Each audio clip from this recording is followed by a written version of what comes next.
चंद्रपूर जिल्ह्यात माजी पालकमंत्री व भाजपचे दिग्गज नेते आमदार सुधीर मुनगंटीवार आणि राज्याचे मुख्यमंत्री देवेंद्र फडणवीस यांचे विश्वासू आमदार चंद्रपूरचे किशोर जोरगेवार यांच्यातील युद्ध थांबण्याचे नाव घेत नाहीये।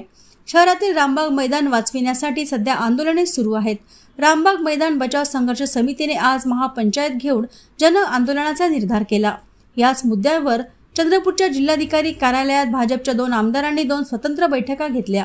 या जिल्हाधिकाऱ्यांची मात्र पळापळ झाली।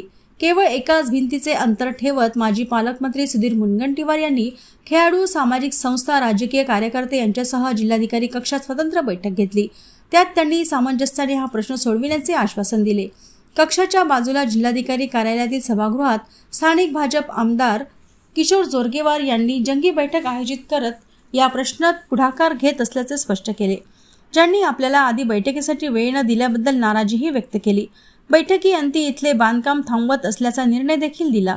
माध्यमांपुढे बोलताना मात्र दोन्ही आमदारांनी यात अथवा श्रेय नव्हे तर लोकोपयोगी कामे व्हावेत यासाठीची भावना महत्त्वाची असल्याचे सांगितले। 8 दिवसापूर्वी लोक आले, मी मुंबईला जायचं होतं, काही घडाई नाही। प्रश्न सोडवण्यामध्ये जो आघाडी घेईल, आज मी बैठक बोलवली होती, त्यांनी ही बैठक बोलवली असती, त्याच्यात अडचण काय? जनतेचे प्रश्न सुटावेत, याच्यामध्ये अडचण कोणतीही नाही। शेवटी प्रश्न सुटावेत। माझ्याकडे खेळाडू आलेत, माझी जबाबदारी आहे।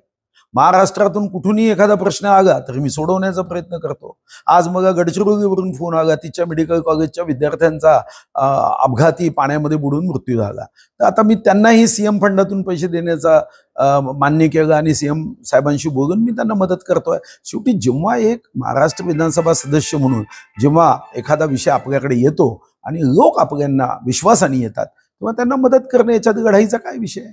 त्यांनी 1000 प्रश्न सोडवावेत, माझा काय आक्षेप। म्हणून तुम्ही लक्षात घ्या की भारतीय जनता पार्टी हे लोकोपयोगी कामासाठी किती सजग आहे आणि म्हणून दोन्ही बैठका असं म्हणता येणार नाही। बैठक एकच झाली, जे जिल्हाधिकारी कार्यालयाचं जे नियोजन आपलं हे आहे 20 कलमी सभागृह, त्या ठिकाणी खेळाडूसह सर्व लोकप्रतिनिधीसह त्या भागातल्या असलेल्या सामाजिक कार्यकर्त्यांसह आम्ही त्या ठिकाणी बैठक घेतली आणि जिल्हाधिकाऱ्यांनी आम्हाला आश्वस्त केलं की त्या ठिकाणी बांधकाम होणार नाही। मला माहिती नाही त्यांची कोणत्या विषयावर बैठक होती, असेल कदाचित त्यांच्या त्या दौऱ्यामध्ये असेल, परंतु त्यांच्याकडून मला काही सांगण्यात आलं नव्हतं। मला जे हे तुम्ही जेव्हा एवढे लोक बघतात त्याच्यावरून ह्या सगळ्या लोकांची भावना लक्षात घेत मी त्या